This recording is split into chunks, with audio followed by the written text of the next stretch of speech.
আজকে ঢাকা যে ব্যবসায়ীকে খুন করা হয়েছে, যেভাবে ওনাকে মারা হয়েছে দেখলাম জনসম্মুখে, 4-5 মানুষে এত শত শত মানুষের সামনে মানুষটাকে মারলো, মানুষগুলো প্রতিবাদ করলো না।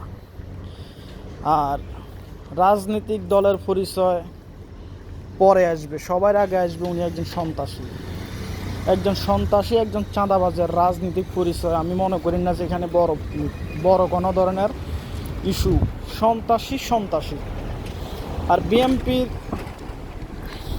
নীতি নির্ধারকদের কাছে আমার একটা অনুরোধ থাকবে যে সন্ত্রাসীদেরকে কোনোভাবে প্রশ্রয় দেওয়া যাবে না, এদের প্রতি সরকারিভাবে ব্যবস্থা নিবে সেটার দিকে না দেখি দলীয়ভাবে অনেক গুরুত্বপূর্ণ এবং শক্ত পদক্ষেপ নেওয়া দরকার।